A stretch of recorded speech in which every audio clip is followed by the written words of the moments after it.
105문을 같이 공부하도록 하겠습니다.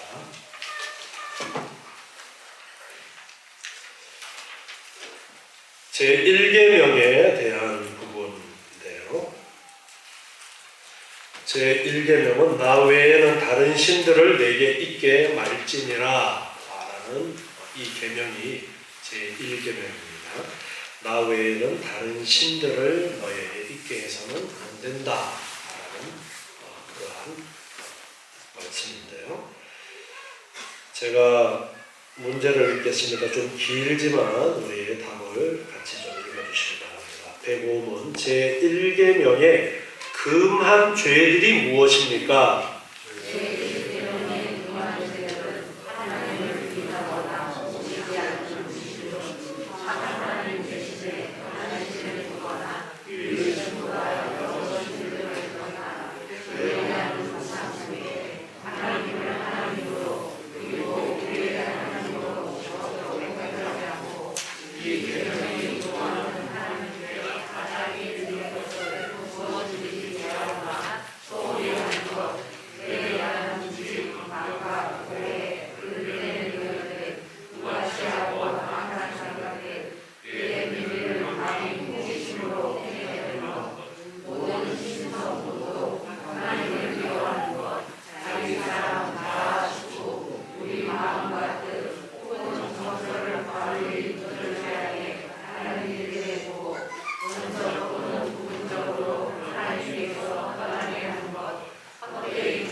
나 외에는 다른 신들을 있게 해서는 안 된다라는 것이 계명의 첫 번째에서 강조하시는 그러한 내용이에요.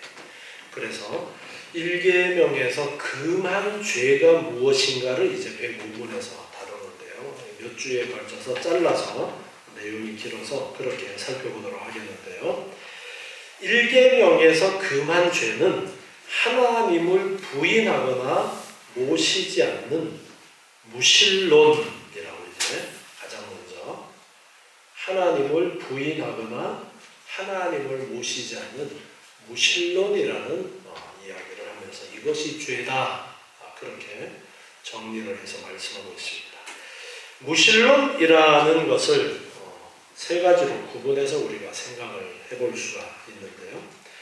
첫 번째는 가장 우리가 단어적으로 이제 무신론을 이야기하는 이론적 무신론이라고 그렇게 구분을 했을 때는 신의 존재 자체를 부정하는 것, 이것이 이제 우리가 일반적으로 무신론 그러면은 그렇게 이제 그 단어를 사용을 하죠. 신 존재 자체를 부정하는 그것을 무신론이라고 그렇게 이야기합니다. 그리고 실질적 무신론이라고 또 이렇게 구분을 해볼 수가 있는데요.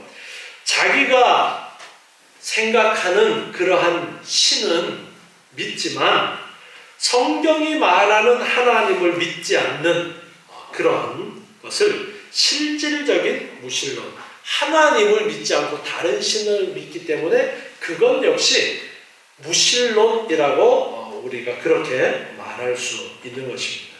이것은 대단히 위험한 그러한 무신론이라고 할 수 있는데요. 다른 신들을 믿으면서 정작 참신인 하나님을 믿지 않는 것을 실질적인 무신론이라고 그렇게 말할 수 있고, 또 하나는 실천적 의미에서 무신론이라고 그렇게 구분을 해서 본다면, 이 실천적 무신론이라는 것은 하나님의 존재를 인정하면서도 실제로 생활에서는 하나님의 존재를 인정하지 않는 그러한 것도 무신론이다, 실천적으로 무신론이다라고 그렇게 구분할 수가 있을 것입니다. 이처럼 하나님의 존재를 부정하는 무신론은 죄다라고 그렇게 가장 첫 번째로 이야기를 하고 있는데요. 오늘 읽은 본문 시편 14편 1절에 보면은 어리석은 자는 그 마음에 이르기를 하나님이 없다 하도다. 저희는 부패하고 소연히 가증하여 선을 행하는 자가 없다. 하나님을 없다고 그렇게 말하는데, 창조주 하나님을 부정하고 그리고 경배하는 것을 거절하는 그러한 사람들인 것입니다. 그래서 하나님이 없어, 창조주도 없고, 그러면서 여러분 학교에서 과학 시간에 진화론이라는 것을 배우면서 요즘은 아예 세상 사람들은 진화론이 정설인 것으로 그렇게 이야기를 해요. 참 우스운 게 과학자라고 하는 사람들이 텔레비전 같은 데 나와가지고 진화론을 이야기를 해요. 원래 과학은, 론이라는 것은 확신하지 않은 것을 론이라고 그렇게 이야기합니다. 진화론. 그리고 과학에서도 우리나라에서는 창조론을 안 가르치지만 다른 서양 국가들에서는 창조론도 같이 가르치는 경우가 있어요. 기독교 국가 같은 경우에는 창조론도 같이 가르치는데, 그것도 역시 자기들이 과학적으로 증명하지 못했기 때문에 론이라는 이름으로 창조론이라고 그렇게 이야기를 하면서 가르치기도 합니다. 진화론도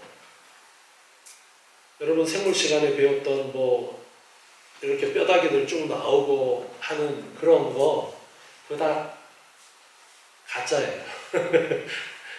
그리고 중간 단계가 실질적으로 존재하지 않고 진화를 해서 지금은 다 진화되었다면 그 중간 그들이 내세웠던 그러한 동물들은 없어야 되는데, 지금도 역시 그러한 동물들도 존재하고 있고, 또 한편으로는 지금도 역시 계속 진화되어지는 그러한 것이 있어야 되는데 그런 것도 없고, 우리가 팔을 자꾸 쓰면 팔이 길어지죠. 네. 이것도 진화론 중에 하나예요. 자꾸 쓰면 그것이 발달되는 거. 그런데 맨날 오른손만 자꾸 써가지고 오른손이 이렇게 긴 사람이 아기를 낳으면 그 아기도 이러고 나와요? 네, 아니잖아요. 그래서 유전이 되어지지 않아요. 그렇게 되어진 것은. 유전이 되어져야 그게 진짜 형질이 바뀌어진 것인데, 그렇게 되어진 팔이 많이 있어서 팔 길어진다? 유전이 안 됩니다. 그래서 진화론이라는 것도 하나의 학설의 주장에 불과한 것인데, 진화론 만들어내는 사람들이 신을 부정하는 거예요. 하나님을 부정하는 것이 진화론이에요. 하나님을 부정합니다. 그들은. 오늘 오전에도 읽었지만 로마서 1장 20절 말씀에 보면은 하나님의 신성이 만물에 깃들어 있음에도 불구하고 그들은 그것을 발견하지 못해요. 타락한 인간이 하나님을 부정하고 하나님을 인정하지 않는 무신론을 가지는 것은 어쩌면 당연한 거예요. 왜요? 인간은 전적으로 타락했기 때문에. 아담과 하와의 선악과를 따먹는 범죄 이후에 인간은 전적으로 타락했기 때문에 하나님을 인정하지 않으려는 그러한 자아가 자꾸만 나오는 것이 당연한 거예요. 그래서 그 무신론이 죄라는 것을 이 1계명에서 지금 강조를 하는 거예요. 에베소서 2장 12절 말씀에 보면은요, 에베소서 2장 12절에 그때에 너희는 그리스도 밖에 있었고 이스라엘 나라 밖의 사람이라 약속의 언약들에 대하여 외인이요 세상에서 소망이 없고 하나님도 없는 자이더니, 이제 이방인 그리스도인들을 향해서 이렇게 설명을 하고 있는데요, 세상에 소망이 없고 하나님도 없는 자이었다. 이처럼 하나님이 없는 자는 소망도 없습니다. 하나님으로부터 우리가 얻을 수 있는 그러한 소망도 없는 거예요. 이처럼 무신론자들은 이제 나 외에 다른 신을 있게 하지 말라라는 이 계명을 어기는 그러한 죄가 되어지는 거예요. 하나님을 인정하지 않기 때문에. 하나님만 인정해야 되는데 하나님을 인정 안 하니까 죄라고 그렇게 말씀하시는 겁니다. 참 하나님 대신에 다른 신을 두거나 유일신보다 여러 신을 가지거나 예배하는 우상 숭배 역시 죄다 말씀하십니다. 우상 숭배라는 것이 문자적으로는 어떤 형상을 통한 신을 만들어 놓고 섬기는 것을 이제 우상 숭배, 우리가 그렇게 이해를 하고 있습니다. 그런데 이 대요를 문답에서 말하는 우상이라는 것은 어떤 형상을 만들어 놓는 것만이 아니라 하나님 외에 다른 신들을 우상이라고 그렇게 말씀하고 있는 거예요. 하나님 외에 다른 신들, 형상을 만들든지 만들지 않든지, 대부분 우상 섬기는 사람들이 형상을 만들어 놓지만 형상이 없다 할지라도 형상이 없는 신을 섬기는 것 역시 우상을 섬기는 것이다. 왜? 하나님은 하나님 외에 다른 신을 섬기지 말아라 말씀하신 것이기 때문에 우상 숭배 금지라는 말 속에는 다른 신들을 섬기지 말라라는 그러한 의미로 말씀하고 있는 것입니다. 그리고 계속해서 대율문답의 내용을 보시면요, 하나님을 하나님으로 그리고 우리의 하나님으로 모셔 고백하지 않고, 이 계명이 요구하는 하나님께 마땅히 드릴 것을 무엇이든지 제하거나 소홀히 하는 것 역시 죄다, 그렇게 말씀하고 있습니다. 오늘 오전에도 우리가 하나님에 대한 지식을 강조를 했었는데요, 호세아 4장 1절 말씀에 보면은요, 호세아 4장 1절에 보면은 이스라엘 자손들아 여호와의 말씀을 들으라. 여호와께서 이 땅 거민과 쟁변하시나니 이 땅에는 진실도 없고 인애도 없고 하나님을 아는 지식도 없고. 하나님을 아는 지식이 지금 없다라는 말씀을 하면서 6절에 내려가서 보면요, 4장 6절에 내 백성이 지식이 없으므로 망하는도다. 하나님을 아는 그 지식이 없으므로 망한다라고 그렇게 말씀하고 있습니다. 하나님을 제대로 알지 못하는 그것이 바로 죄고 그것으로 말미암아 망하게 되어진다라고 그렇게 말씀하고 있습니다. 오늘 읽은 본문 시편 14편 1절에서도 어리석은 자는 하나님이 없다고 말한다라고 그렇게 말씀하고 있고요. 그리고 호세아 6장 3절 말씀에서는 그래서 하나님을 아는 지식이 없으므로 망하기 때문에 우리가 여호와를 알자, 힘써 여호와를 알자라고 그렇게 선지자가 말씀하고 있습니다. 힘써 여호와 하나님을 알아야 된다. 우리가 그냥 어떤 형상 이렇게 두고 아이고 믿습니다, 비나이다 복 내려주세요. 우리는 그렇게 하나님 섬겨서는 안 된다는 거예요. 하나님을 제대로 알고 하나님을 섬겨야 되는 거예요. 그러니까 우리가 평생을 계속해서 하나님을 배워가는 겁니다. 사람이 이제 성숙한 어른으로 되어가는 과정도, 여러분이 인생을 살면서 보면은 얼만큼 배우면 부모님만큼 되는 거예요? 얼만큼 배우면? 죽을 때까지 경험해 봐야 그 부모의 마음을 제대로 이해할까 말까 되어지는 것이죠. 우리도 하나님을 알아야 되는데 평생을 하나님을 계속해서 배워가야 됩니다. 이 땅에서 생이 끝나는 그날까지 계속해서 부지런히 하나님을 배우고 그리고 닮아가려고 애써야 되는 것입니다. 그래서 하나님 외에, 나 외에, 여호와 하나님 외에 다른 신들에 대해서는 생각도 하지 말고, 그리고 하나님에 대해서도 모르고 대충 그냥 섬기는 것도 잘못되었어. 하나님을 제대로 알아야 돼. 지금 그것을 대열이 문답이 말씀하고 있습니다. 신명기 6장 5절 말씀, 우리가 너무나도 자주 보는 말씀인데요. 너는 마음을 다하고 성품을 다하고 힘을 다하여 내 하나님 여호와를 사랑하라. 다하여라는 게 어떤 의미예요? 다하여.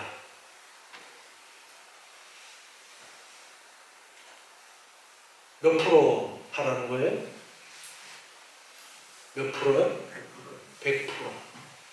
남김이 있어요? 없어요? 남김이 없이 전부 다.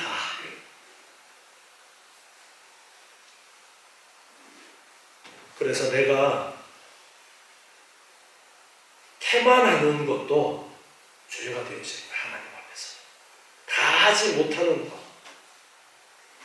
태만하게 행하는 그러한 것도 죄가 되어집니다. 모든 것을 다해서 하나님을 사랑하라라고 그렇게 말씀하고 있기 때문에 내가 소홀히 하는 그러한 것도 죄가 되어지는 것입니다. 베드로후서 3장 16절 말씀에 보면은요, 베드로후서 3장 16절에 또 그 모든 편지에도 이런 일에 관하여 말하였으되 그 중에 알기 어려운 것이 더러 있으니 무식한 자들과 굳세지 못한 자들이 다른 성경과 같이 그것도 억지로 풀다가 스스로 멸망에 이르느니라. 그러므로 사랑하는 자들아 너희가 이것을 미리 알았은즉 무법한 자들의 미혹에 이끌려 너희 굳센 데서 떨어질까 삼가라. 오직 우리 주 곧 구주 예수 그리스도의 은혜와 저를 아는 지식에서 자라가라. 영광이 이제와 영원한 날까지 저에게 있을지어다. 아멘. 예수 그리스도를 알아가는 지식에서 우리가 자라가야 되는데 성경을 억지로 풀어서는 안 된다라고 그렇게 말씀하고 있습니다. 성경을 억지로 풀어서는 안 된다. 내가 하나님을 잘 알지 못할 때에 그것을 내 마음대로 해석해버려서는 안 된다라는 거예요. 그래서 하나님을 알아가는데 하나님에 대한 무지와 망각과 오해와 그릇된 의견들 이렇게 쭉 말씀하고 있죠. 그리고 무가치하고 악한 생각들, 그리고 그의 비밀을 감히 호기심으로 캐내려는 이러한 일들, 억지로 하나님에 대해서 내 나름대로 해석을 해버리는 것도 아니라는 거예요. 그래서 종교개혁이 일어나고 나서 개혁파 믿음의 선배들은 성경이 중심이 되어야 된다라는 것을 강조를 합니다. 우리의 믿음의 모든 기준은 성경이 되어야 된다. 교회가 역사가 오래되면서 로마 가톨릭에서는 성경을 벗어나서 사람들의 생각할 때에 이것이 좋지 않을까 저것이 좋지 않을까 그렇게 결정해서 해왔던 것들이 많이 있었던 거예요. 가장 대표적인 것이 마리아를 섬기고 마리아의 형상을 만들어 놓기도 하고 뭐 성인들을 섬기기도 하고 하는 그러한 것들이 대표적인 것이라고 할 수 있는데, 그러한 인간의 생각들을 다 바로 잡아야 된다. 기준이 무엇이냐? 성경. 오직 성경이었습니다. 그래서 성경에서 말씀하고 있는 만큼만 우리가 알아야 돼요. 아는 것도. 성경에서 이야기 안 한 것은 억지로 우리가 알려고 해서 억지로 해석해서는 안 된다는 거예요. 그래서 성경이 가는 만큼 가고 성경이 멈추는 곳에서 멈추고 그런 말들을 즐겨 사용했었습니다. 성경에서 말씀하지 않는 것을 내가 성경에도 없는 것을 알아. 이단들 그런 소리 잘하잖아요. 그렇게 해서는 안 된다는 거예요. 성경에서 말씀하고 있는 만큼만 이제 우리가 이해를 하고 알 수 있는 거예요. 그 이상은 알 수가 없는 거예요. 성경이 계시라고 그랬어요. 계시. 누구를 보여주는 것이라고 그랬어요? 하나님을 보여주시는 거예요. 하나님을 보여주시는데 하나님께서 보여주신 부분이 없어. 근데 궁금해. 알 수가 있어요, 없어요? 없는데 억지로 자꾸 추측을 하는 거죠. 하나님은 이럴 것이다, 저럴 것이다. 하나님의 뜻이 이럴 것이다. 그렇게 되어지면 이제 정도에서 벗어나게 되어져요. 그래서 성경을 해석할 때도 해석이 안 돼요. 아무리 성경은 짝이 있다라고 했어요. 오늘 오전 말씀에서도 예수님이 나귀 새끼를 타고 예루살렘으로 올라가시는 그 사건이 구약의 스가랴서에 예언되어서 있는데 스가랴서의 말씀만 보면은 도대체 이게 무슨 뜻인지 몰라요. 해석이 안 되어져요. 그런데 예수님께서 나귀 새끼를 타고 올라가심으로써 제자들이 알았어요? 몰랐어요? 몰랐죠, 그때는. 그때도 몰랐어요. 그런데 그 뒤에 성령께서 임하시고 나서 이 구약의 예언이 이렇게 연결이 되는 것이구나 알게 되어졌죠. 그처럼 성경은 성경으로 풀어야 되는데 성경에서 풀이가 안 되어지면 어쩔 수 없는 거예요. 여기에 대해서는 아직 잘 모르겠습니다라고 말할 수밖에 없는 거예요. 하나님께서 가르쳐 주시지 않은 부분을 안다라고 해서는 안 되는 것입니다. 그래서 성경이 말씀하고 있는 부분까지 하는 것입니다. 그래서 하나님에 대해서 아주 잘 우리가 알도록 성경에서 가르쳐준 기준으로 알도록 날마다 배우기를 힘써야 됩니다. 그리고 소홀히 해서는 안 된다고 해서 하나님께 마땅히 드릴 것을 무엇이든지 제하거나 소홀히 해서는 안 된다라고 했어요. 우리가 하나님 앞에 이제 헌금 생활을 하는데 신약 시대에 11조를 해야 되느냐 말아야 되느냐 그러한 이야기를 많이 합니다. 요즘 11조하고 인터넷에 검색해 보면은 11조 해도 되네 안 해도 되네 야 그딴 거를 왜 그 구약 시대 율법주의 아니야 그렇게 말하면서 하지 않아도 돼 그렇게 이야기합니다. 말라기 3장 8절 말씀부터 말씀을 한번 보시면요. 말라기 3장 8절에 사람이 어찌 하나님의 것을 도적질하게 하느냐 그러나 너희는 나의 것을 도적질하고도 말하기를 우리가 어떻게 주의 것을 도적질하였나이까 하도다. 이는 곧 11조와 헌물이라. 너희 곧 온 나라가 나의 것을 도적질하였으므로 너희가 저주를 받았느니라. 아멘. 구약에 나오는 말씀이니까 신약 시대는 상관없는 것이죠. 하나님께서 11조와 헌물을 드리라고 말씀하셨는데 드리라고 하신 것을 드리지 않았어요. 그래서 그것을 도적질한 것이다라고 그렇게 평가를 하셨습니다. 구약에서 가르쳐 주시는 이 내용이 신약 시대에는 필요 없는 것이 아니라 왜 하나님께서 그것을 명하셨고 그 속에 어떠한 의미가 담겨져 있는가를 알아서 우리가 신약 시대에 행해야 되는 거예요. 구약에 있는 말씀들을 그대로 갖다가 쓰는 것을 율법주의라고 그렇게 말합니다. 그러나 구약의 가르침을 예수 그리스도의 그 열쇠로서 열어서 해석해서 그 의미가 무엇인가를 우리가 알아야 되는 거예요. 구약의 온 율법과 선지자의 강령이다. 예수님께서 말씀하시면서 하나님을 사랑하고 이웃을 사랑하라 라고 정리가 되어지죠. 율법을 가장 크게 두 가지로 압축했을 때 그것처럼 예물을 드리는 문제에 대해서도 마찬가지입니다. 왜 하나님께서 드리라고 했는가? 이 11조도 헌물도 하나님께 드리는 것은 하나님께서 나에게 이 모든 것을 주셨습니다라는 그러한 고백으로 우리가 하나님 앞에 예물을 드려야 됨을 구약은 가르쳐주고 있어요. 그러니까 신약시대에도 우리가 하나님께서 나에게 주셨습니다라는 고백으로 드리는 예물을 드려야 된다는 것입니다. 그러면은 그 금액을 그러면 얼만큼 드리면 될까? 라는 부분을 우리는 고민하게 되어져요. 제가 일본 교회 언급을 공동의회 때인가 한번 몇 번 했던 적 있을 거예요. 헌금 이야기하면서. 일본 교회는 1년 예산을 세우면은 각자가 이번에 우리 교회 예산이 뭐 1억이면은 교인들이 한 100명 정도 되면은 1억 나누기 100 하면 얼마예요?